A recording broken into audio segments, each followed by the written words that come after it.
William just called me to point him the tree that we're going to cut down. It's like I have a citrus tree there that's being choked by an aerial plant and it died. I already replaced it. I'm gonna show you. I moved because it needs sunlight. Here, this little plant that's fenced here. The goats attacks the sprouts. And so I asked him to cut the old one. It's surrounded by mango trees and durian trees.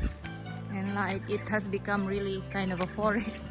So there's a lot of moss and this aerial plants from, you know, cold places, that aerial plants that grows in cold places.